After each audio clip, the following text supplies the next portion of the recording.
ان الحمد لله نحمده ونستعينه ونستغفره ونعوذ بالله من شرور انفسنا ومن سيئات اعمالنا من يهده الله فلا مضل له ومن يضلل فلا هادي له واشهد ان لا اله الا الله وحده لا شريك له واشهد ان محمدا عبده ورسوله اما بعد فان خير الحديث كتاب الله وخير الهدي هدي محمد صلى الله عليه واله وسلم وشر الامور محدثاتها وكل محدثة بدعة وكل بدعة ضلالة وكل ضلالة في النار. اعوذ بالله السميع العليم من الشيطان الرجيم من همزه ونفخه ونفثه. بسم الله الرحمن الرحيم. رب اشرح لي صدري ويسر لي امري واحلل عقدة من لساني يفقهوا قولي. بسم الله الرحمن الرحيم. ان الله وملائكته يصلون على النبي يا ايها الذين آمنوا صلوا عليه وسلموا تسليما. اللهم صل على محمد وعلى آل محمد كما صليت على ابراهيم وعلى آل ابراهيم انك حميد مجيد. اللهم بارك على محمد وعلى آل محمد كما باركت على إبراهيم وعلى آل إبراهيم إنك حميد مجيد. اللهم ربنا آتنا في الدنيا حسنة وفي الآخرة حسنة وقنا عذاب النار. ربنا آتنا من لدنك رحمة وهيئ لنا من أمرنا رشدا. لا إله إلا أنت سبحانك إني كنت من الظالمين. حسبنا الله ونعم الوكيل. يا حي يا قيوم برحمتك أستغيث ولا حول ولا قوة إلا بالله العلي العظيم. آمین. الحمدللہ آج 10 دسمبر 2023 کو سنڈے کے دن ہماری یہ قرآن کلاس نمبر 169 کی اسٹوڈیو ریکارڈنگ ہونے جا رہی ہے. آج انشاءاللہ تعالی ہم سورہ ابراہیم کی آیت نمبر 9 سے آنورڈ سٹارٹ کریں گے. اب مسلسل آلموسٹ 2 رکوع انبیاء کرام علیہم السلام کی جو اپنی قوموں کو دعوت ہے اس سے متعلق ہیں، اور اس میں زیادہ تر آیات جنرل ہیں کہ جب کبھی بھی کوئی پیغمبر اپنی قوم میں توحید کی دعوت لے کر مبعوث ہوئے تو ان قوموں نے کیا ایٹیچیوڈ اڈاپٹ کیا. وہ ساری قوموں کا ایک جیسا ہی ایٹیچیوڈ ہوا کرتا تھا. اس لیے اللہ تعالیٰ نے جمع کے صیغے کے ساتھ مختلف چیزوں کو ڈسکس کیا ہے کہ جب ان کے پاس رسول آئے ان قوموں نے یہ جواب دیا، پھر رسولوں نے یہ بات کی تو قوموں نے یہ کہا. یعنی اس جگہ کے اوپر سورہ ابراہیم کے اندر جنرل ذکر ہے.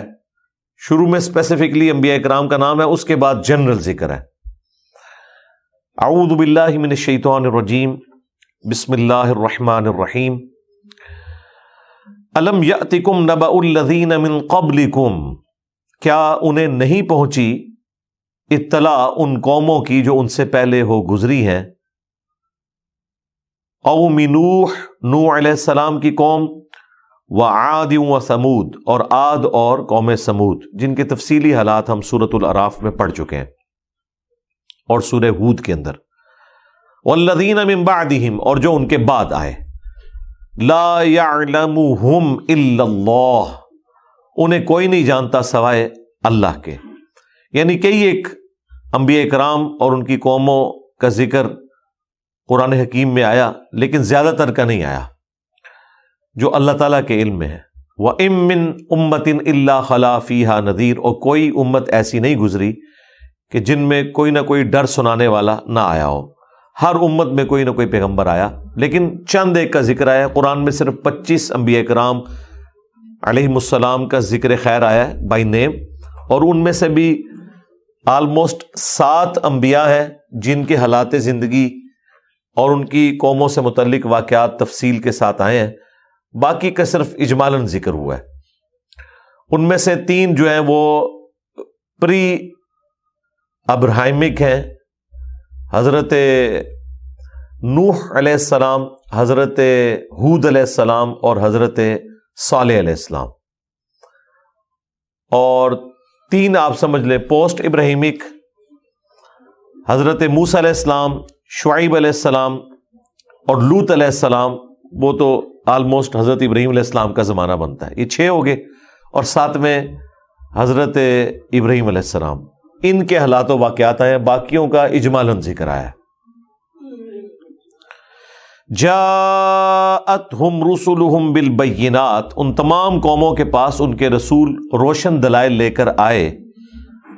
فردوا ایدیہم فی افواہہم، تو انہوں نے تمسخر اڑانے کے لیے اپنے ہاتھوں کو اپنے منہ میں ڈالنا شروع کر دیا، یعنی حیرانگی کے ساتھ۔ پتہ ان کو بھی تھا اس دعوت حق کا، اس کے باوجود کسی کا مذاق اڑانے کے لیے کہ یہ کون سی باتیں ہو رہی ہیں، تو اللہ تعالیٰ فرمایا یہ ان کا ایٹیچیوڈ ہوا کرتا تھا۔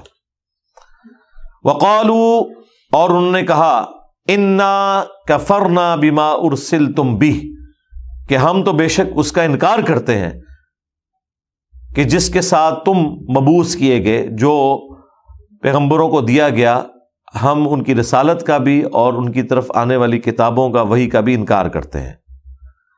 وَإِنَّا لَفِي شَكٍّ مِّمَّا تَدْعُونَنَا إِلَيْهِ مُرِيبٍ، اور بے شک جس دعوت کی طرف تم ہمیں بلا رہے ہو، ہم اس کے معاملے میں شک میں مبتلا ہیں، ہمیں کانفیڈنس نہیں ہے کہ تمہاری بات کے اندر کوئی وزن ہو۔ اچھا، اس طرح کا جملہ تو کوئی بھی بول دیتا ہے کہ جی کوئی بات میں وزن نہیں ہے، بھئی جو آپ بات کر رہے ہیں اس میں بھی کوئی وزن ہے یا نہیں، کسی کے بارے میں خام خواہ اس طرح کی سٹیٹمنٹ پاس کر دینا۔ تو انبیاء کرام علیہ السلام کے مخالفین جان بوجھ کے اس طرح کی حرکت کیا کرتے تھے۔ قالت رسلہم، تو اس کے جواب میں جو قوموں کے رسول ہیں وہ کہا کرتے تھے، افی اللہ شک فاطر السماوات والارض، کیا تم اس ہستی کے بارے میں، اس اللہ کے بارے میں شک کر رہے ہو کہ جو آسمانوں اور زمین کو پیدا فرمانے والا ہے؟ یدعوکم لیغفر لکم من ذنوبکم، جو بلاتا ہے تمہیں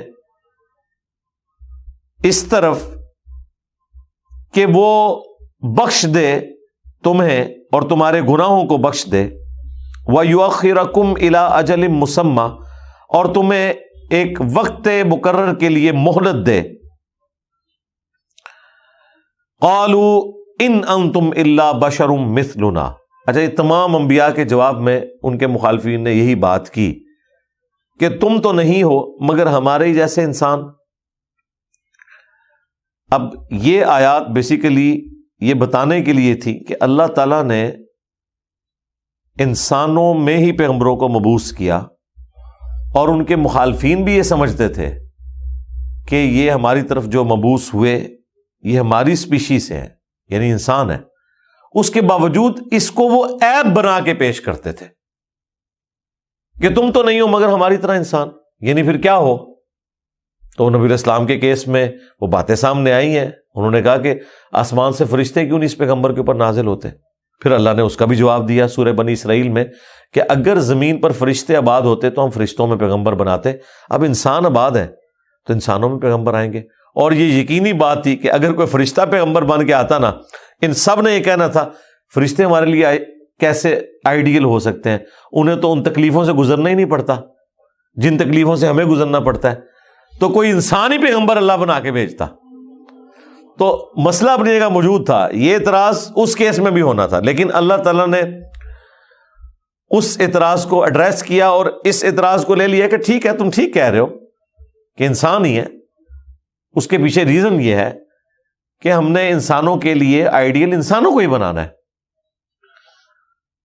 اچھا، اب ہمارے یہاں جو بریلوی مکتب کے لوگ ہیں، ہم بھی ان کا حصہ رہے کافی عرصہ، وہ ان آیات کو پیش کرتے ہیں، وہ کہتے ہیں یہ کافروں کی نشانی ہے نبی کو بشر کہنا،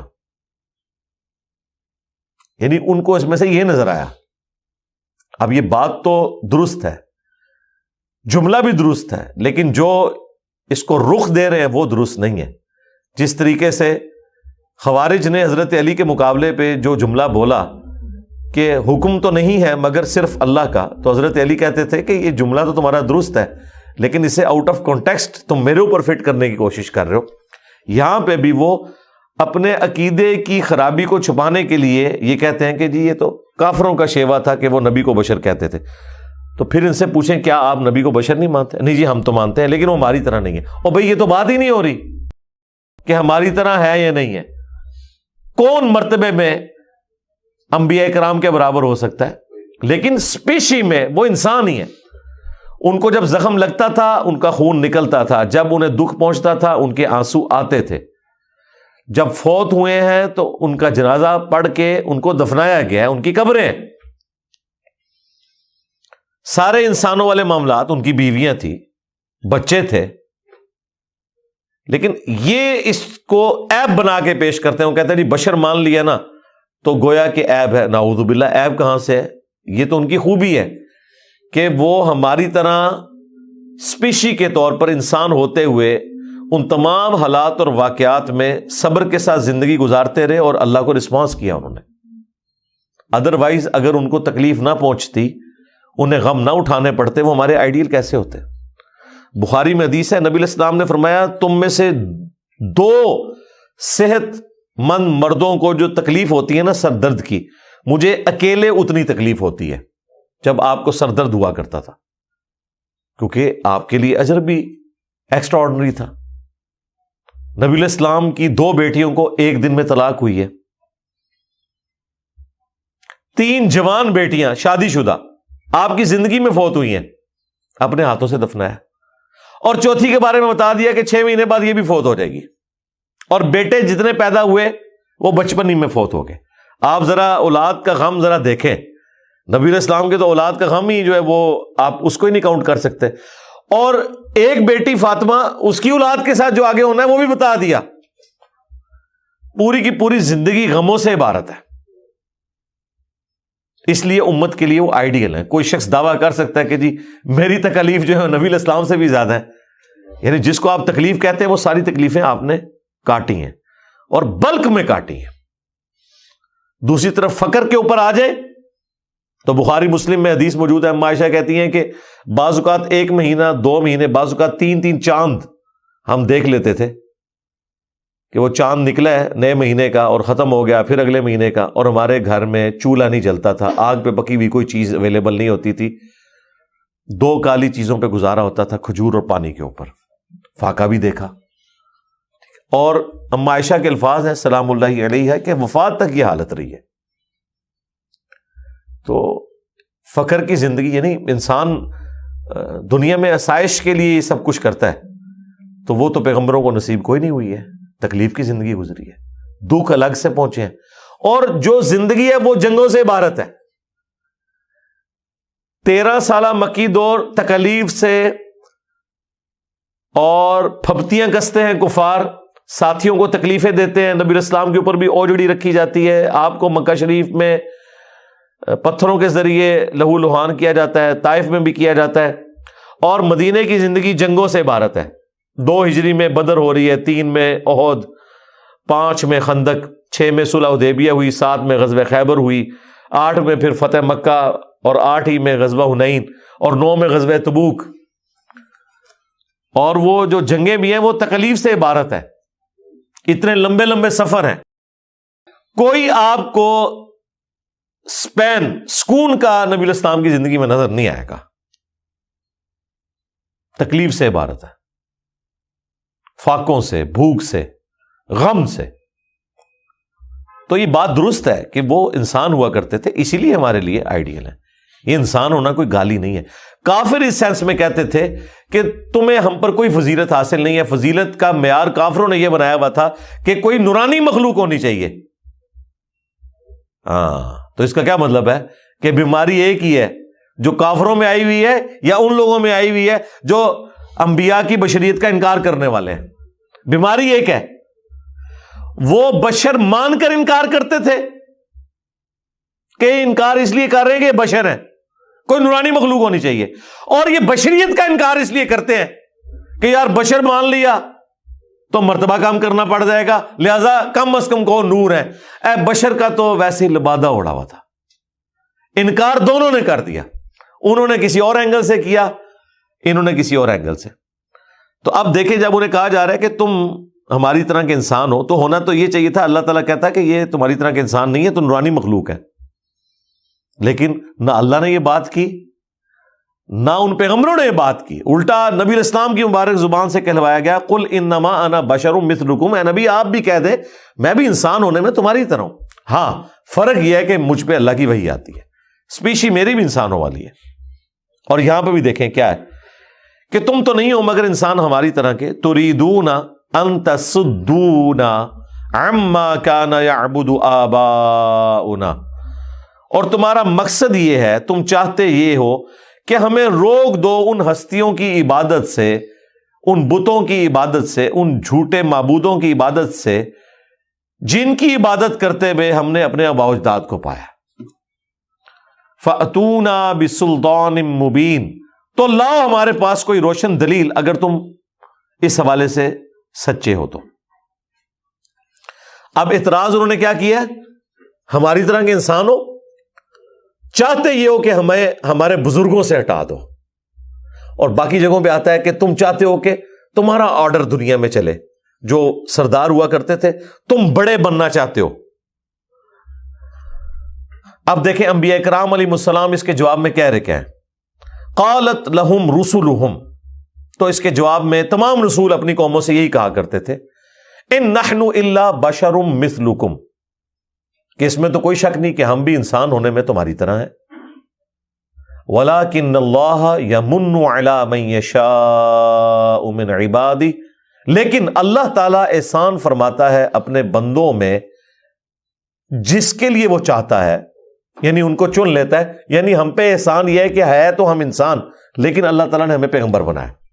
اب یہاں ہونا یہ چاہیے تھا کہ وہ جواب میں یہ کہتے کہ نہیں ہم تو انسان نہیں ہیں، وہ تو کہہ رہے انسان ہے. اس کا مطلب یہ ہے کہ کافروں نے جو اعتراض کیا ہوا تھا وہ اعتراض ویلڈ تھا، لیکن وہ اعتراض نہیں تھا. وہی تو اسٹرینتھ ہے انبیاء کی کہ وہ انسان ہونے کی وجہ سے ہی تو باقی انسانوں کے لیے آئیڈیل ہیں. اگر انسان نہ ہوتے تو انہوں نے کہنا تھا کہ جی آپ کو کیا پتا کہ جب پیٹ میں روٹی نہ ہو تو کس تکلیف سے گزرنا پڑتا ہے، تم تو ہے ہی فرشتے ہو، نہ تمہاری بیوی نہ تمہارے بچے، یہ تو ہم بھگت رہے ہیں بیوی بچوں کی تکلیف. تو پھر انہوں نے یہ والی گالیاں نکالنی تھی انبیاء کو. تو اللہ تعالیٰ نے وہ بڑی گالیوں سے بچانے کے لیے یہ کام کیا کہ بھئی یہ آئیڈیل ہے سچویشن کہ انسان ہی ہوں گے. اب جو تم نے بھونکنا ہے وہ بھونک لو، لیکن اس کے علاوہ کوئی اور طریقہ ہو نہیں سکتا تھا. سب سے آئیڈیل یہی تھا. وَمَا كَانَ لَنَا أَن نَأْتِيَكُمْ بِسُلْطَانٍ، اور ساتھ وہ یہ کہتے تھے کہ ہمارے پاس تو یہ طاقت ہی نہیں ہے کہ ہم کوئی روشن دلیل، کوئی معجزہ لے آئیں جو تم ڈیمانڈ کرتے ہو. الا باذن اللہ، سوائے اس کے کہ جو اللہ کوئی ہمیں اذن کسی معاملے میں دے دے. یعنی وہ جب کافروں نے اعتراض کیا نا کہ روشن کوئی معجزہ پیش کرو، تو تمام انبیاء یہ کہتے تھے معجزات تو ہمارے قبضے قدرت میں ہے ہی نہیں، وہ تو اللہ کی مرضی ہے. اب مجھے بتائیں اگر تمام انبیاء کا یہ حال ہے تو بابت شاہی کوئی نہیں. قرآن کا خلاصہ ہی ہے کہ بابت شاہی کوئی نہیں انبیاء کرام کے مقابلے پہ. اور جو انہوں نے عقائد ان کے بارے میں کلیم کیے ہیں، یہ تو کہتے ہیں نگاہ مار کے یہ کر دیتے ہیں، جب چاہیں یہ کر دیں، جب چاہیں وہ کر دیں. یہاں تو تمام انبیاء کے بارے میں آ رہا ہے کہ وہ کافروں کو جواب دیتے ہوئے، اب ہونا تو چاہیے تھا، یہ موقع تھا نا، یہ پیڑ پڑا تھا نا، کہتے ہیں میچ پہ ہے.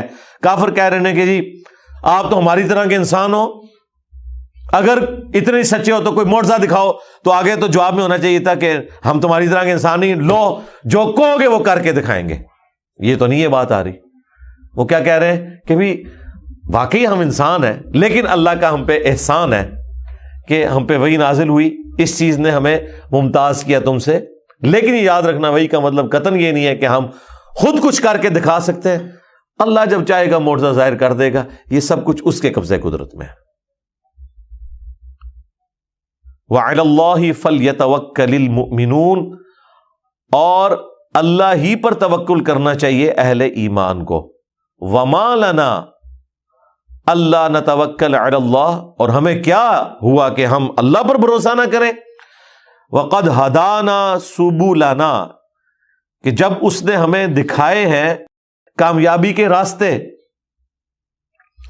وَلَنَصْبِرَنَّ عَلَى مَا آذَيْتُمُونَا، اور ہم ضرور صبر کریں گے ان تکلیفوں کے اوپر جو تم ہمیں دیتے ہو. یہ انبیاء کرام کی ڈسکشن ہو رہی ہے. آپ تو باپوں کے بارے میں یہ سنتے ہیں کہ جی وہ نگاہ مارتے تھے تو یہ کر دیتے تھے، اپنے دشمنوں کو برباد کر دیتے تھے۔ یہاں تو انبیاء کے بارے میں آ رہا ہے کہ وہ کہہ رہے ہیں کہ ہم انسان ہیں تمہاری طرح کے، سوائے ایک فرق ہے کہ ہم پہ وحی نازل ہوئی، معجزہ ہم خود سے دکھا کوئی نہیں سکتے، اور جو تم ہمیں تکلیفیں دیتے ہو اس پہ ہم صبر ہی کریں گے۔ اب ہونا تو چاہیے کہ جواب میں ہوتا کہ ہم یہ کر دیں گے وہ کر دیں گے، ایسا نہیں ہوتا۔ اور توکل کرنے والوں کو اسی پر، اللہ پر توکل کرنا چاہیے۔ وقال الذین کفروا لرسلہم، اب اس کے جواب میں تمام کافر اپنے اپنے رسولوں سے کہا کرتے تھے لَنُخْرِجَنَّكُم مِّنْ أَرْضِنَا، کہ ضرور بالضرور ہم تمہیں اپنی زمین سے نکال دیں گے۔ دیکھ لیں، یہ سب کچھ تمام انبیاء کے ساتھ ہوا ہے۔ ہمارے نبی علیہ السلام کو بھی تو مکہ چھوڑنا پڑا ہے نا۔ ہاں، تو یہ اوورآل سائیکی انسانیت کی یہی رہی ہے۔ ان آیات کے ذریعے نبی علیہ السلام کی بھی ڈھارس بندھائی جاتی تھی، آپ کے ساتھیوں کی بھی، کہ آپ لوگ جو دعوت لے کے آئے ہیں اس کے بعد ان سٹیجز سے آپ کو گزرنا پڑے گا، یہ سب کچھ آپ کو برداشت کرنا پڑے گا۔ او لتعودن فی ملتنا، یا پھر تم ہماری ملت میں واپس آ جاؤ، یعنی جس دین کے اوپر ہمارے آباء و اجداد ہیں تم بھی وہی دین اڈاپٹ کر لو۔ ظاہر انبیاء کرام علیہ السلام تو اللہ کی حفاظت میں ہوتے ہیں، لیکن جو ان کے ساتھی ہوتے ہیں اہل ایمان اسپیسیفکلی، وہ تو ظاہر کفر سے اسلام کی طرف گئے ہوتے ہیں، تو ان کو یہی وہ کہتے ہیں کہ ہم تمہیں مجبور کریں گے کہ دوبارہ تم آباء و اجداد کے مذہب کے اوپر یعنی اسی فرقے میں واپس آ جاؤ جس پہ ہمارے آباء و اجداد تھے۔ فَأَوْحَى إِلَيْهِمْ، تو پھر تمام انبیاء کے کیس میں ایسا ہی ہوتا تھا کہ ہم ان نبیوں کی طرف وحی کرتے تھے، ربہم، ان کے رب کی طرف سے، لَنُهْلِكَنَّ الظَّالِمِينَ، کہ ضرور جو ظالم ہیں آپ کے دشمن یہ ہلاک کر دیے جائیں گے، آپ نے اس حوالے سے کوئی ٹینشن نہیں لینی۔ وَلَنُسْكِنَنَّكُمُ الْأَرْضَ مِن بَعْدِهِمْ، اور ان کے مرنے کے بعد ہم ضرور تمہیں زمین میں سکونت دیں گے۔ یعنی فرعونی جب ڈبوئے گئے ہیں اس کے بعد بنی اسرائیل کے ہاتھ حکومت آ گئی ہے۔ اسی طریقے سے غزوہ بدر اور احد اور خندق کے اندر جب مشرکین عرب ڈبوئے گئے ہیں تو الٹیمیٹلی فتح مکہ کے ذریعے حکومت مسلمانوں کے پاس آئی ہے۔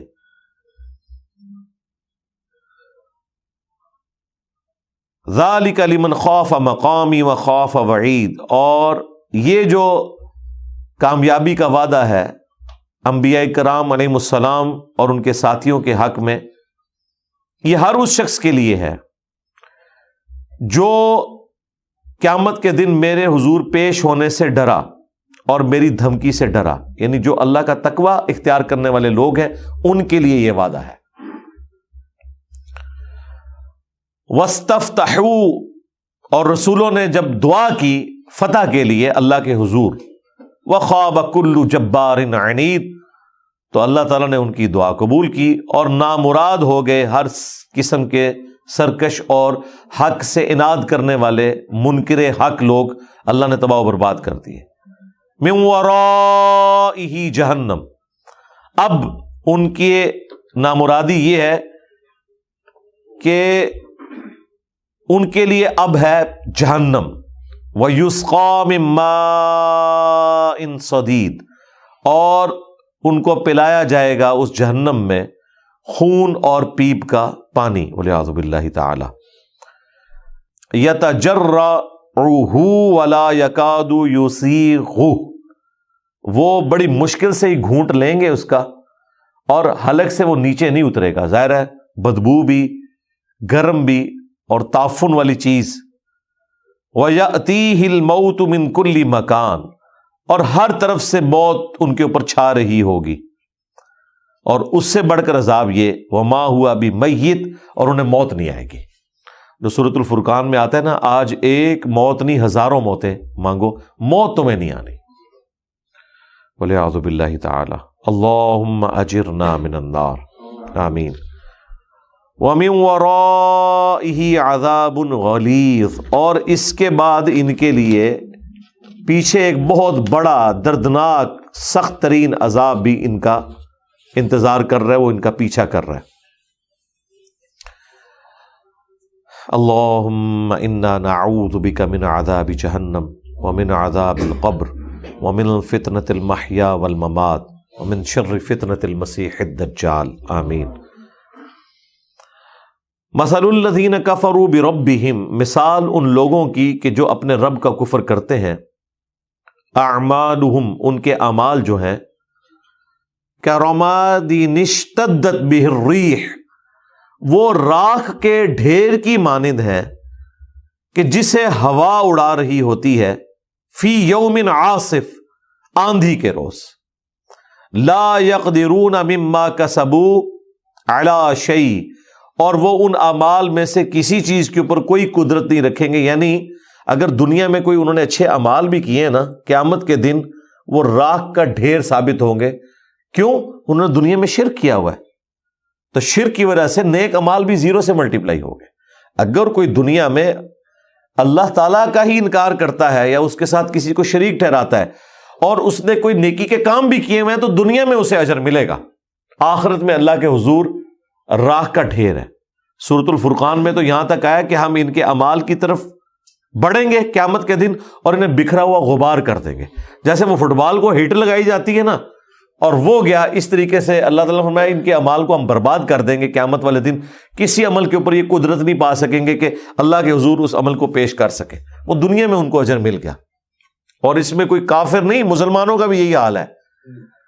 جو صحیح مسلم میں حدیث ہے، ریاکاری کرنے والے کے لیے ایک سخی کو، ایک شہید کو اور ایک قرآن کے عالم کو بلایا جائے گا، اللہ تعالیٰ تینوں کو اپنی نعمتیں گنوائے گا۔ اور صحیح مسلم کے الفاظ ہیں، اللہ تعالیٰ شہید سے پوچھے گا کہ بتا، میں نے تجھے اتنی اچھی صحت دی اور زندگی دی، تو نے میرے لیے دنیا میں کیا کیا؟ تو میرا خیال شہید سے زیادہ تو کوئی اکڑ کے بات ہی نہیں کر سکتا۔ وہ کہے گا یا اللہ جان تھی نا، دے دی۔ اللہ تعالیٰ فرمائے گا تو نے جان اس لیے دی کہ لوگ تجھے بہادر کہیں اور دنیا میں تجھے اجر مل چکا ہے۔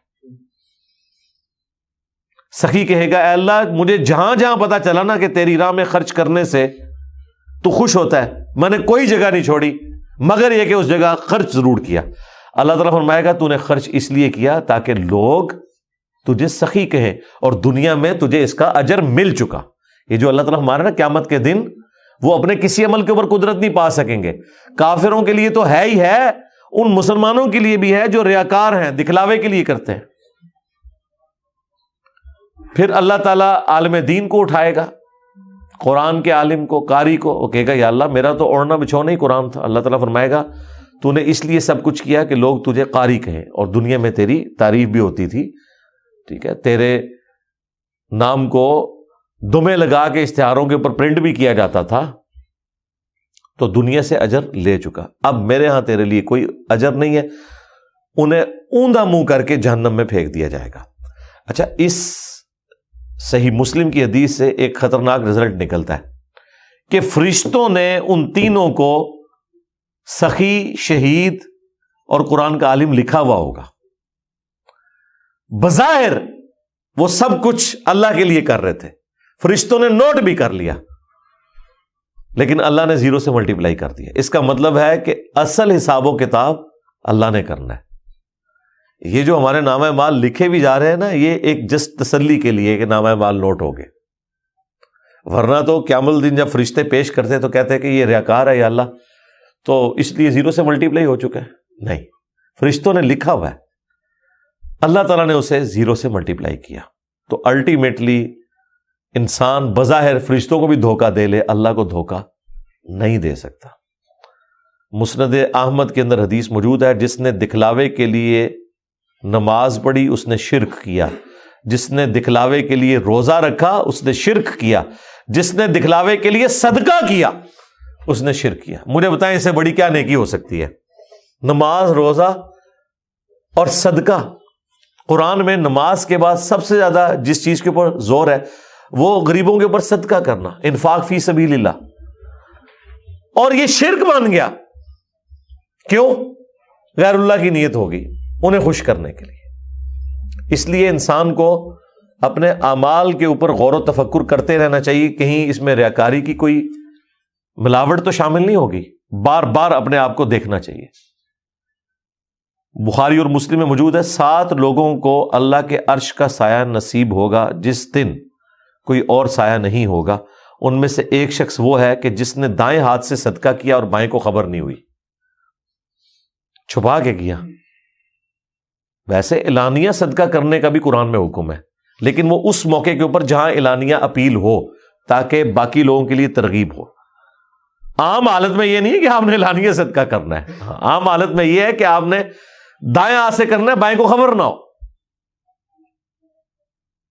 ہاں جہاں اوپنلی اس قسم کی اپیل ہے کہ آپ سمجھتے ہیں کہ آپ کے اس طرح کے عمل کرنے سے باقی لوگوں کے لیے ترغیب ہوگی تو آپ کر سکتے ہیں. ویسے اس میں بھی بچا جا سکتا ہے.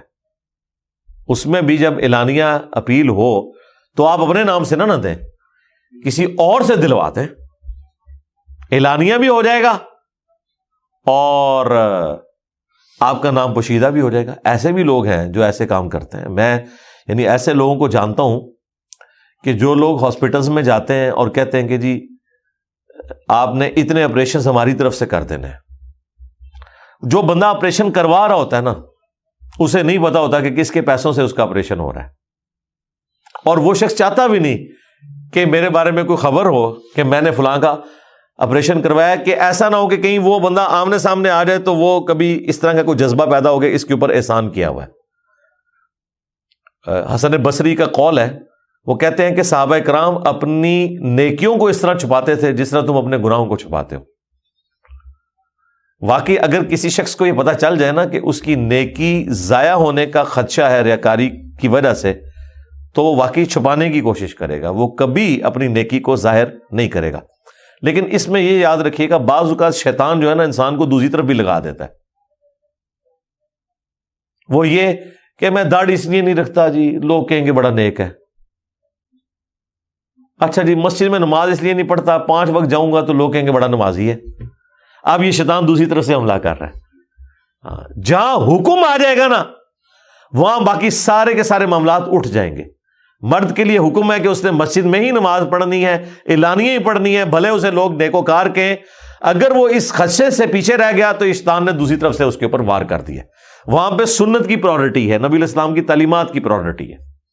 وہ تو بخاری مسلم حدیث ہے، اگر مجھے عورتوں اور بچوں کا خیال نہ ہو تو میں ان لوگوں کے گھروں کو آگ لگا دوں جو گھر میں نماز پڑھتے ہیں اور مسجد میں آ کے نماز نہیں پڑھتے. الا یہ کہ کسی کو جان کا خوف ہے، اسی طریقے سے بارش ہے، سخت سردیاں ہیں، نکلنے میں تردد ہے، وہ ایک الگ چیز. لیکن عمومی کوئی ایسا عمل نہیں بنا سکتا مرد کہ وہ گھر میں نماز پڑھے. اب یہ دیکھیں شیطان کس طریقے سے جی بس داڑھی اس لیے نہیں، لوگ پھر نیک کہنا شروع کر دیں گے. بھئی داڑھی نبی علیہ السلام نے بھی باہر ہی رکھی ہوئی ہے. کہتے ہیں جی وہ فلانے بزرگ دی، ڈاکٹر اقبال کے بارے میں کہتے ہیں جی ان کی اندر داڑھی تھی. بھئی نبی علیہ السلام کی اندر داڑھی نہیں تھی، نہ آپ نے کسی کو کہا ہے کہ داڑھی اندر رکھنی ہے، داڑھی باہر ہی رکھنی ہے. بھائی اللہ نے اسے باہر اگایا ہوا ہے. اب یہ کہنا کہ داڑھی والے یہ کر رہے ہیں وہ ان کا اپنا عمل ہے، وہ اللہ کے حضور پکڑے جائیں گے. لیکن اس کی وجہ سے آپ دین کو تو نہیں ٹیلر میڈ کر سکتے. آپ نے دین کے اوپر اسی طریقے سے اعلانیہ چلنا ہے. جو چیز چھپانے والی ہے وہ تو چھپائی جا سکتی ہے، جو اعلانیہ ہے وہ اعلانیہ ہے.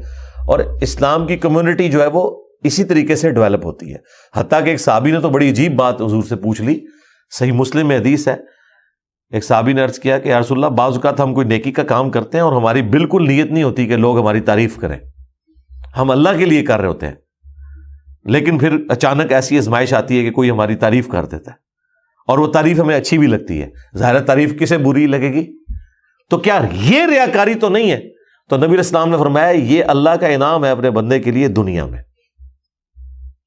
اگر تمہاری نیت نہیں نہ ریاکاری کی اور کسی نے آپ کی تعریف کر دی، پھر آپ کا کام ہے آپ لا حول ولا قوت الا باللہ پڑھیں. ٹھیک ہے، وما توفیقی الا باللہ، اللہ کی توفیق سے ہے سب کچھ. لیکن یہ جو تعریف ہو رہی ہوتی ہے یہ اللہ کی طرف سے انعام ہوتا ہے. لیکن دوسری طرف بخاری مسلم میں نبی علیہ السلام نے کسی کی اس طرح کی تعریف منہ پہ کرنے سے منع بھی فرمایا، سوائے اس کے کہ کہیں واقعی جینون کوئی ضرورت پڑ جائے. وہ نبی علیہ السلام بھی اپنے صحابہ کرام کی تعریف کر دیا کرتے تھے. کئی صحابہ کی آپ نے اعلانیہ تعریف کی ہے. امیر الامت کہا، صحیح بخاری میں آتا ہے ابو عبیدہ ابن جرح کو، تو اعلانیہ آپ نے کہا. اعلانیہ ایک مجلس میں 10 لوگوں کو جنت کی بشارت سنا دی ہے تو وہ اعلانیہ ہوا ہے.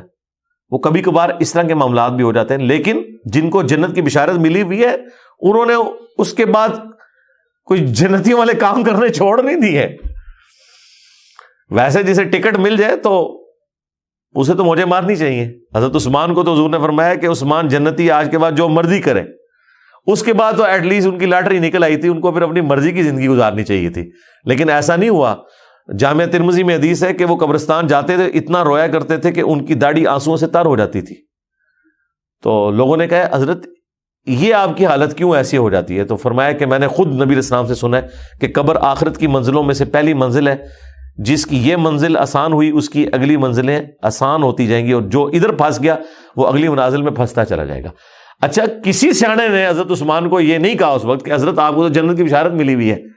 میری تو بڑی خواہش ہے کہ مجھے کوئی ایسی حدیث ملے کہ کسی صحابی کو اس طرح کی آخرت اورینٹڈ باتیں کرنے پہ دوسرا بندہ یہ کہے کہ حضرت تسی طرح نہ اس طرح نہیں گلاں کرو، تسی تو بخشے بخشائے ہو. اس کا مطلب پتہ کیا ہے؟ تابعین کی بھی اتنی ٹریننگ ہوئی تھی کہ انہیں پتا تھا کہ اس موقع پہ یہ بات نہیں کرنی، کیونکہ آگے سے پھر اور باتیں سننی پڑ جائیں گی. ویسے اگر یہ ہو جاتا نا تو جو فتویٰ آگے سے نکلتا نا وہ ہمارے بڑے کام کا ہوتا. یہ میری بڑی خواہش ہے کہ کوئی اس طرح کی بات نکلی ہوتی کہ جب لوگ اپنی فکر آخرت کے اعتبار سے بات کر رہے ہوں تو تابعین ان کو کہتے ہیں کہ حضرت آپ لوگ جو ہے نا وہ بخشے بخشائے ہیں. ٹھیک ہے. اچھا، یہ ہوا بھی ہے. حضرت عمرو بن عاص کے کیس میں جو مسلم شریف میں 321 نمبر حدیث ہے، جب وہ موت کے وقت دیوار کی طرف منہ کر کے رو رہے ہوتے ہیں تو ان کا بیٹا کہتا ہے حضرت آپ تو نبی علیہ السلام کے بڑے قریبی تھے، آپ نے رومن امپائر کے خلاف جنگ یرموک لڑی ہوئی ہے اور اتنی فتوحات اللہ نے آپ کے ذریعے کی ہیں اور نبی علیہ السلام کا آپ کو قرب رہا ہے، تو آپ کے لیے تو یہ رونے کا موقع ہے. تو وہ تو انہوں نے پھر اپنی پوری زندگی بتائی کہ پہلے یہ تھا، پھر یہ ہوا، پھر یہ ہوا. اب میں اللہ سے امید کرتا ہوں اللہ تعالیٰ میرے لیے کوئی خیر والا معاملہ فرمائے. اور مسند احمد میں تو الفاظ ہیں کہ ان کے آخری الفاظ یہ ہیں کہ یا اللہ جن کاموں کا تو نے حکم دیا تھا ہم نے تیری نافرمانی کی، اور افسوس جو تو نے کام ہمیں منع کیے تھے وہی کام ہم کرتے رہے. اب دیکھیں یہ یعنی ان لوگوں کے حق میں تو میں کہوں گا عاجزی ہے، لیکن ہمارے لیے بہت بڑی عبرت ہے کہ جو لوگ واقعی جنت کے حقدار تھے وہ بھی اپنے معاملات کے اندر ڈرا کرتے تھے. تو اس زمانے میں کتنی ٹریننگ تھی کہ کوئی اس قسم کی بات نہیں کرتا تھا. اچھا، نبی علیہ السلام کے کیس میں تو کر بھی دی نا صحابہ نے. بخاری مسلم میں آتا ہے نبی علیہ السلام رات کا اتنا لمبا قیام کرتے تھے کہ آپ کے پاؤں میں ورم پڑ جاتے تھے. تو صحابہ نے کہا یا رسول اللہ آپ تو بخشے بخشائے ہیں، آپ کے لیے تو قرآن میں آیات نازل ہو گئی ہیں، انا فتحنا لک فتحا مبینا. اے نبی ہم نے بے شک آپ کو روشن فتح عطا فرمائی ہے تاکہ اللہ تعالیٰ آپ کی اگلی اور پچھلی اجتہادی خطائیں معاف کر دے. جس کا اعلیٰ حضرت نے ترجمہ ہی بدل دیا، تیرے اگلوں اور تیرے پچھلوں کی. حضور کی فضیلت چھین لی. یہ وہ چیز تھی جو صحابہ اکرام حضور کو فضیلت کے طور پہ کہتے تھے کہ یا رسول اللہ آپ کتنے خوش نصیب ہیں، اللہ نے آپ کو امن دے دیا، آپ کی اگلی پچھلی خطائیں معاف کر دی ہیں. اجتہادی خطائیں وہ گناہ نہیں ہوتی ہیں، یہ الگ سے ایک بحث ہے. حتیٰ کہ بخاری مسلم میں جو حدیث شفاعت ہے نا اس میں ہر نبی کہے گا کہ آج مجھے اپنی غلطی یاد آ رہی ہے. حتیٰ کہ تمام انبیاء سے ہو کر جب عیسیٰ ابن مریم کے پاس لوگ جائیں گے نا وہ کہیں گے آج ایک ہی شخص ہے جس کی اگلی اور پچھلی خطائیں اللہ نے معاف کر دی ہوئی ہیں. لے جی، عیسیٰ ابن مریم وہی جملے بولیں گے، اور یہ حدیث شفاعت ہے یہ بھی نہیں انہوں نے پڑھی ہوئی. تم محمد رسول اللہ کے پاس جاؤ. پھر نبی علیہ السلام کہتے ہیں لوگ میرے پاس آئیں گے اور میں اللہ کے حضور سجدے میں گروں گا، اور جتنا عرصہ اللہ چاہے گا میں سجدے میں رہوں گا، اور جو کلمات مجھے اللہ اس وقت سکھائے گا میں ان کلمات کے ذریعے اللہ کی حمد کروں گا. اور جب سر اٹھاؤں گا تو اللہ تعالیٰ فرمائے گا کہ اے محمد سوال کرو تمہاری بات سنی جائے گی، شفاعت کرو تمہاری شفاعت قبول کی جائے گی. پھر اللہ تعالیٰ خود ہی میرے لیے تعداد مقرر فرمائے گا، اور یہ حدیث شفاعت اس طریقے سے آگے چلتی ہے. وہاں پہ بھی عیسیٰ ابن مریم کیا کہہ رہے ہیں کہ آج ایک شخص ایسا ہے جس کی اگلی اور پچھلی اجتہادی خطائیں اللہ تعالیٰ نے معاف کر دی ہیں. دیکھیں وہی الفاظ جو قرآن میں آئے ہیں. اب اعلیٰ حضرت نے ترجمہ کر دیا، اور ترجمہ کیا کیا، ترجمہ کر کے باقی سب کو کافر ڈکلیئر کر دیا، کیونکہ باقیوں نے تو ترجمہ وہی والا کیا ہوا تھا. ان کا جی دیکھو جی یہ تو گستاخ رسول ہیں سارے. ترجمہ خود الٹ کیا ٹھیک ہے، اور باقیوں کو گستاخ رسول بنا دیا. جو فضیلت تھی نبی الاسلام کی. بخاری مسلم میں الفاظ ہیں، جب صحابہ کرام یہ کہتے تھے نا یا رسول اللہ آپ کی اگلی پچھلی خطائیں اللہ تعالیٰ نے اجتہادی معاف کر دی ہیں، تو آپ کیوں اتنی عبادت کرتے ہیں؟ تو آپ نے فرمایا کیا میں اللہ کا شکر گزار بندہ نہ بنوں کہ اس نے مجھ پر اتنا انعام کیا؟ تو میرا اپنا خیال ہے کہ صحابہ کرام کو بھی اگر کوئی کہتا نا کہ آپ تو جنت کا ٹکٹ پا چکے ہیں رسول اللہ سے، تو آپ کیوں اتنی مشقت اٹھاتے ہیں؟ تو صحابہ کرام بھی وہی جواب دیتے ہیں جو نبی الاسلام نے دیا تھا کہ کیا ہم اللہ تعالیٰ کے شکر گزار بندے نہ بنے کہ جس نے ہمیں دنیا ہی میں اپنے محبوب صلی اللہ علیہ وآلہ وسلم کی مبارک زبان سے جنت کی بشارت دی ہے؟ تو یہی جواب انہوں نے دینا تھا. انہوں نے تو اپنے نبی کی پیروی کرنی تھی، انہوں نے پکڑ کے ترجمہ چینج کر دیا. خیر اللہ کی کروڑوں رحمتیں ہوں ہمارے استاد غلام مسعود سعیدی صاحب پہ. انہوں نے شرح صحیح مسلم میں جب یہ حدیث آئی نا کہ صحابہ کرام کہتے تھے کہ یا رسول اللہ آپ عبادت میں اتنا کیوں مشقت والا معاملہ کرتے ہیں، اللہ نے آپ کی اگلی پچھلی اجتہادی خطائیں معاف کی ہیں، تو حضور علیہ السلام آگے سے کہتے تھے کہ میں اللہ کا شکر گزار بندہ نہ بنوں. جب یہ حدیث آئی نا تو غلام مسعود سعیدی صاحب نے پھر اس پہ اپنے فرقے کے بزرگ اعلیٰ حضرت احمد بریلوی صاحب کے رد کے اوپر صفوں کے صفحے کالے کیے ہیں. ان کا خدا کے لیے یہ آپ نے کون سی عظمت رسول بنا دی ہے. اور جب انہوں نے ان سے اختلاف کیا بعد میں خیر انہوں نے پھر قرآن کی تفسیر بھی لکھی. اس وقت تک تو انہوں نے تفسیر نہیں لکھی تھی، وہ اسی پہ خوش تھے کہ میں مسلم شریف ہی مکمل کر لوں. ظاہر ہے وہ عمر کے جس حصے میں پہنچ چکے تھے، پھر انہیں بیماریاں بھی کافی ساری تھیں، شوگر بھی، بلڈ پریشر بھی. پھر اللہ نے توفیق دی، پھر انہوں نے تبیان القرآن بھی لکھی، اس میں بھی انہوں نے بحث کی اس مسئلے میں. آپ دیکھیں انہوں نے ایک آیت کے ترجمے میں بخاری مسلم کی روشنی سے اختلاف رائے کیا کہ آپ نبی سے فضیلت چھین رہے ہیں جو صحابہ کرام اعلانیہ حضور کو کہا کرتے تھے، اور آپ نے ترجمہ ہی بدل دیا ہے کہ تیرے اگلوں اور تیرے پچھلوں کی خطائیں. اتنی موٹی کتاب ایٹ لیسٹ 1200 صفحوں کی غلام مسعود سعیدی صاحب کے خلاف ایک بریلوی عالم نے لکھ دی کہ اس بندے نے جو ہے نا وہ حق کا راستہ چھوڑ دیا. اس بیچارے نے تو چند صفحے لکھے، اتنی موٹی کتاب ان کے خلاف آئی. اور یہ میں کتاب بھی آپ کو جو بات کر رہا ہوں یہ آلموسٹ آج سے کم از کم 25-30 سال پہلے ان کے خلاف کتاب آ چکی ہوئی تھی. یعنی یہ لوگ ہیں جنہیں آپ قرآن پیش کرتے ہوئے ڈرتے ہیں کہ آگے سے آپ کے اوپر ہی گستاخی کا فتویٰ لگا دیں گے. اب یہ سوچنے کی بات ہے اگر ایک مسلمان دوسرے مسلمان کو قرآن کی آیت پیش کرتے ہوئے ڈرے کہ یہ کہیں مجھے گستاخ نہ کہہ دے تو سرکار وہ مسلمان تو گیا. یعنی اگر کوئی مجھے آیت پیش کرتے ہوئے ڈرتا ہے کہ اگر میں نے اسے آیت سنائی تو یہ آگے سے میرے اوپر ہی فتویٰ لگا دے گا، قرآن کا انکار کر دے گا، اس کا مطلب یہ ہے کہ پھر میں تو مومن کوئی نہیں ہوں. جی مومن تو وہ ہوگا کہ اسے آیت اور حدیث بتائی جائے اور وہ کہ سمعنا و اطعنا، سنا اور مان لیا. تو بات کہاں سے کہاں چلی گئی؟ بات سٹارٹ ہوئی تھی کہ کفار کے جو اعمال ہیں، خواہ وہ کافر ہوں یا کلمہ گو کافر یا مشرک ہوں، وہ اپنے اعمال کے اوپر کوئی بھی قدرت نہیں پا سکیں گے. قیامت کے دن وہ راکھ کے ڈھیر کی طرح اڑا دیے جائیں گے.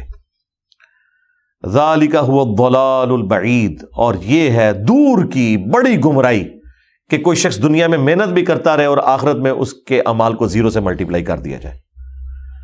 اللہم لا تجعلنا منہم، اللہم حاسبنا حسابا یسیرا، آمین.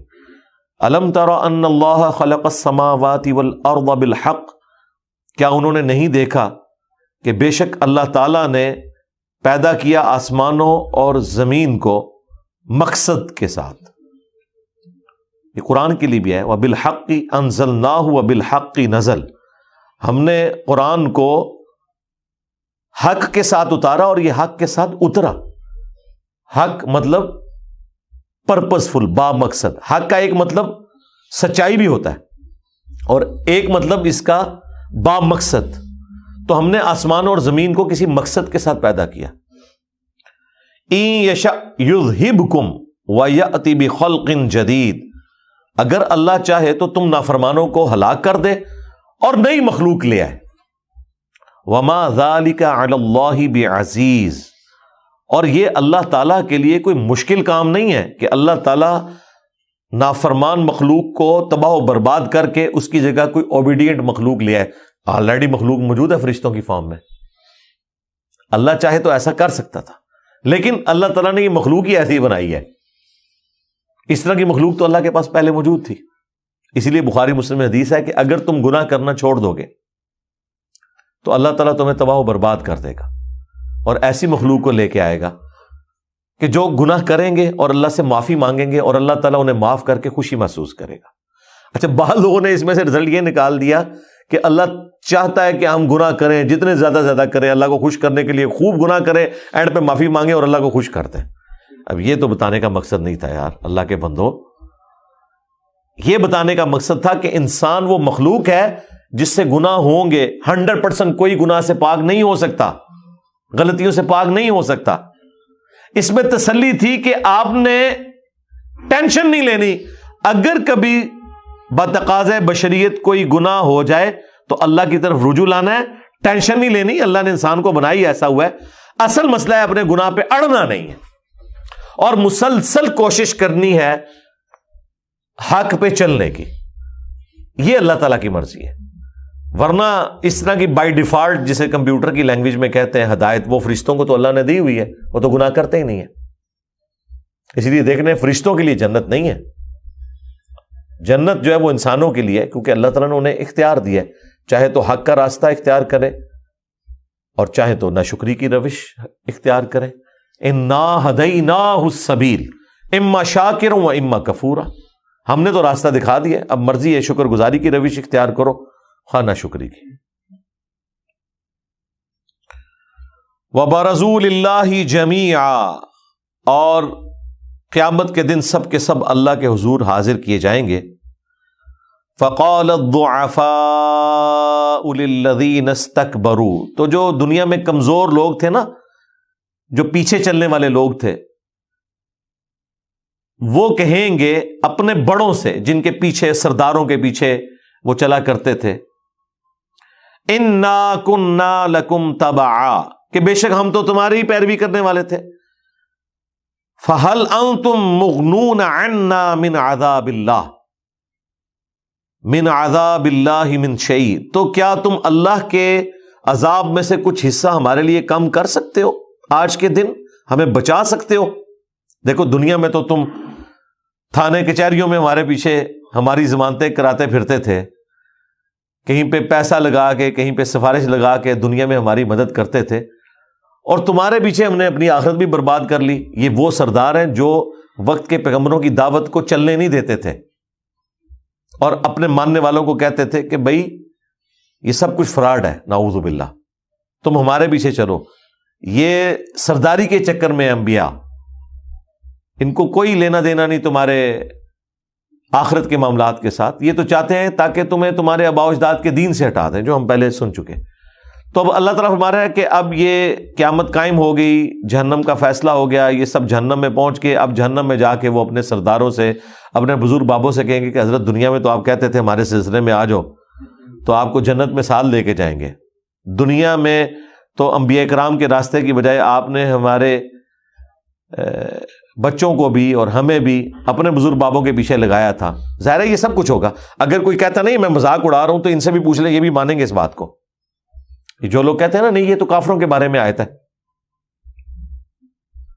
تو آپ پکا سا منہ بنا کے نا کسی بریلوی سے پوچھیں کہ قیامت والے دن اشرف علی تھانوی اور اس کے ماننے والے ایک دوسرے پہ لعنتیں نہیں بھیج رہے ہوں گے کہ کاش تو نے تھانوی رسول اللہ وہ سارا کچھ نہ کیا ہوتا تو آج ہم تیرا دفاع کرنے کی وجہ سے جہنم میں نہ پہنچتے؟ تو بریلوی کہیں گے بالکل ایسے ہوگا۔ انہیں کہیں گے آپ ذرا چشتی رسول اللہ بھی فٹ کر لیں، تو وہاں پھر آئیں بائیں شائیں شروع کر دیں گے۔ ایکچولی یہ مانتے ہیں، یہ آپ کو تو کہہ رہے ہوتے ہیں کافروں کے بارے میں آیات ہیں، لیکن یہ مسلمانوں میں بھی ایک دوسرے کے بارے میں مان رہے ہوتے ہیں۔ تھوڑا سا آپ ذرا ان کو نا کرے دے تو آپ کو پتہ چل جائے گا۔ تو اللہ تعالیٰ فرما رہا ہے کہ وہ جب کہیں گے نا کہ آج کوئی ہمارے عذاب میں سے تھوڑا بہت کم کر دو، تو وہ آگے سے جواب دیں گے قالوا لو ہدانا اللہ لہدیناکم، اگر اللہ تعالیٰ ہمیں دنیا میں ہدایت دیتا نا تو ہم دنیا میں تمہاری رہنمائی کرتے. یعنی وہ بات اللہ تعالیٰ پہ ڈال رہے ہیں، لیکن یہ ٹونٹ کے طور پہ اللہ کے اوپر نہیں ڈال رہے، یہ ریئل بات کر رہے ہیں. یہ کہنا چاہ رہے ہیں کہ اگر اللہ تعالیٰ زبردستی ہمیں دنیا میں ہدایت دے دیتا، ہمارے برے کرتوتوں اور ہٹ درمی کے باوجود کان سے پکڑ کے ہمیں انبیاء کے پیچھے چلا دیتا نا، تو ہم بھی تمہیں ہدایت دیتے. اصل میں ہم شیطان کے راستے پہ چلے. اب اللہ تعالیٰ زبردستی اگر کرتا تو ہم بھی آج ہدایت پہ ہوتے. تو یہی تو مقدمہ ہے. یہ تو پورے قرآن کے اندر درجنوں جگہ آیا کہ اگر اللہ تعالیٰ زبردستی ہدایت دینا چاہتا تو سب کو ہدایت دے دیتا. لیکن اللہ کے ہاں یہ بات طے پا چکی ہے کہ میں ضرور بھر دوں گا جہنم کو سرکش جنوں اور انسانوں سے. یہ تو اللہ تعالیٰ نے کرنا ہی نہیں ہے. اگر یہی کچھ اللہ نے کرنا ہوتا تو انبیاء کرام کو پتھر پڑتے، انبیاء کرام شہید ہوتے، انبیاء کرام تکلیفیں اٹھاتے، وہ اپنی فیملیز کی مصیبتوں سے گزرتے. یہ تو آپ نے آخرت ارن کرنی ہے، کمانی ہے. یہ رسولوں کا مقدمہ، کتابوں کا مقدمہ اسی کے اوپر کھڑا ہوا ہے کہ اللہ نے زبردستی ہدایت نہیں دینی. والذین جاہدوا فینا لنہدینہم سبلنا، جو لوگ ہماری راہ میں کوشش کریں گے نا ان کے لیے ہم اپنی راہیں کھولیں گے. جو کوشش نہیں کرے گا وہ نبی کا چچا ہو کر بھی ابو لہب کفر کی موت مر جائے گا، اور جو کوشش کرے گا وہ اتنی دور سے سلمان فارسی اٹھ کے اتنے مذاہب کو بدلتا ہوا اینڈ پہ نبی الاسلام کا غلام بن جائے گا. یہ تو مسئلہ ہے کوشش کا، تو یہ ذہن میں رکھیے گا. لہٰذا اس طرح کی جتنی آیات قرآن میں آتی ہے نا، ان کو آپ نے اللہ کا کلپ نہیں کاٹنا. کلپ ویسے کاٹا جا سکتا ہے. اب یہ ایک آیت میں سے کلپ کٹتا ہے کہ ان بیچاروں کا تو قصور ہی نہیں. وہ تو اپنے ماننے والوں کو کہیں گے کہ دیکھو اگر اللہ ہمیں دنیا میں ہدایت دیتا نا تو ہم بھی تمہیں ہدایت دے دیتے. مراد یہ کہ سارا قصور اللہ کا نکال دیا. نہیں، ایسا نہیں ہے. اور نہ وہ نکال رہے ہیں اللہ کا قصور. وہ اصل میں یہ کہنا چاہ رہے ہیں کہ دنیا میں زبردستی اگر اللہ نے ہمیں ہدایت دے دی ہوتی نا، ہماری ہٹ درمی کو اگنور کیا ہوتا، گھول کے ہدایت ہمیں پلا دی ہوتی نا، تو ہم بھی تمہیں ہدایت دیتے. یہ مطلب ہے. یہ مطلب نہیں ہے کہ اللہ نے ہدایت نہیں دی. اللہ نے تو ہدایت دی تھی. سورہ الزمر کا آخری رکوع پڑھے، جہنمیوں کا بھی ذکر ہے، جنتیوں کا بھی ذکر ہے، جہنمیوں کا بھی ذکر ہے. وہاں پہ فرشتے کیا پوچھتے ہیں جہنمیوں سے؟ کیا تمہارے پاس کوئی رسول آیا تھا؟ وہ سب کے سب کہتے ہیں ہاں رسول تو آیا تھا، لیکن کیا کریں، ہمارے لیے تو عذاب کا وعدہ پورا ہو کے ہی رہنا تھا. ہم نے اپنی مرضی سے اپنے انبیاء کا انکار کیا، اور ہم نے کہا کہ تمہیں کوئی وحی نہیں دی گئی، ہم یہ انکار کرتے رہے. دیکھیں ادھر ہی باقی لوگوں کو سمجھ آتی تھی. اگر کوئی کہنا یہ اتنی مشکل ڈاکٹرن ہے جو انٹلیکچوئلز کو سمجھ آتی ہے، تو مجھے بتائیں ابو جہل جو ابو الحکم تھا، جو وہاں بڑے بڑے مقدمات کا فیصلہ کرتا تھا، اسے حکمت کا باپ کہتے تھے. اسلام قبول کرنے والا جو معاملہ تھا صحابہ کرام کا، اس سے پہلے جب اس نے اسلام کا انکار کیا تو ابو جہل کہلایا، پہلے ابو الحکم تھا. اسے بات نہیں سمجھ آ رہی، اور وہ آپس میں سردار جب باتیں کرتے تھے، عمر سیریز میں انہوں نے فلمائی ہیں، ان کے جو اپنے غلام ہیں حضرت یاسر اور سمیہ اور ان کا بیٹا عمار بن یاسر، ان کو تو بات سمجھ آ گئی ہے. وہ تو پڑھے لکھے بھی نہیں تھے، وہ تو ہے بھی غلام تھے. جو بات غلاموں کو سمجھ آ رہی ہے سرداروں کو نہیں سمجھ آ رہی. جناب سرداروں کو بھی سمجھ آ رہی ہے، بس وہ ہٹ درمی پہ اپنی چودراہٹ کو قائم رکھے ہوئے. اور دیکھیں وہ کس لیول تک چودراہٹ گئی ہے کہ جب عبداللہ ابن مسعود غزوہ بدر میں ابو جہل کے سینے پہ چڑھے ہیں، جب وہ دو نوجوان لڑکوں نے، بھائیوں نے ابو جہل کو قتل کیا، زخمی کیا، تو ابھی وہ اس کی سانسیں باقی تھی. تو عبداللہ ابن مسعود جب چڑھے ہیں تو اس نے کیا کہا کہ تم بہت بڑے عرب کے سردار کے اوپر سوار ہوئے ہو، کیسی سواری ہے یہ، اور میری گردن کو ذرا نیچے سے کاٹنا، پتہ چلے کہ کسی سردار کی گردن ہے. ادھر بھی دیکھو وہ اس رسی کا بل نہیں کھلا. تو یہاں پہ یہ جو لوگ اللہ تعالیٰ کے اوپر جھوٹ باندھ رہے ہوں گے نا، وہ جھوٹ نہیں باندھ رہے ہیں، بیسیکلی وہ صحیح بات کر رہے ہیں کہ اگر اللہ تعالیٰ زبردستی ہدایت دینا چاہتا تو ہمیں ہدایت دے دیتا. اللہ نے ہمیں ہدایت نہیں دی تو ہم نے تمہیں کیا سکھانا تھا. یہ وہی بات ہے کہ نہ اسی قرآن حدیث پڑھیا، نہ ساڈے بزرگاں نے پڑھیا. میں تو انہوں کہ بچوں دسنا سیجے، ٹھیک ہے ٹھیک ہے. ساڈے وڈے بھی وہی بزرگاں کی کتاباں پڑھ دے رہے، تو ہم نے بھی آپ کو یہی کچھ سکھانا تھا.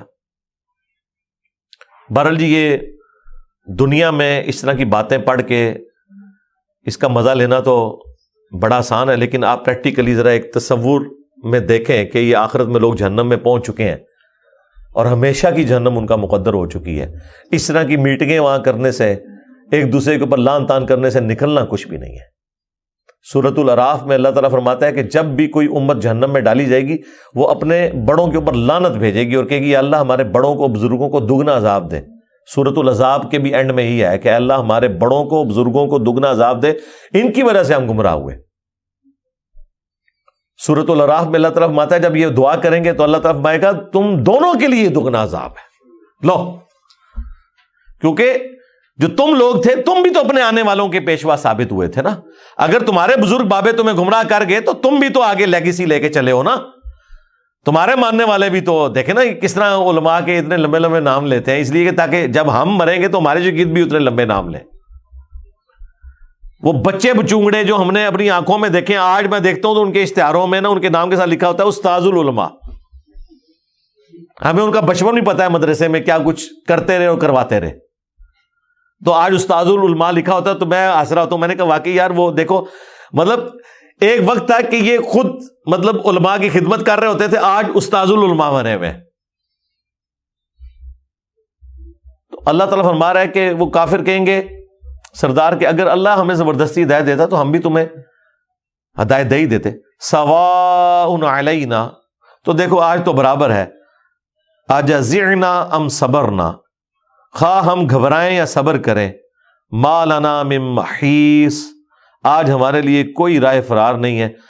تو یہ چاہے صبر کرو چاہے چیخو پکار کرو، نہ تو ہم ادھر سے نکل سکتے ہیں نہ تمہیں یہاں سے نکال سکتے ہیں. اللہم لا تجعلنا منہم، اللہم انا نسألک جنت الفردوس مع النبیین والصدیقین والشہداء والصالحین. رضیت باللہ ربا وبالاسلام دینا وبمحمد نبیا. اللہم من احییتہ منا فاحیہ علی الاسلام ومن توفیتہ منا فتوفہ علی الایمان. سبحانک اللہم وبحمدک اشہد ان لا الہ الا انت استغفرک واتوب الیک وما علینا الا البلاغ المبین. جزاکم اللہ خیرا.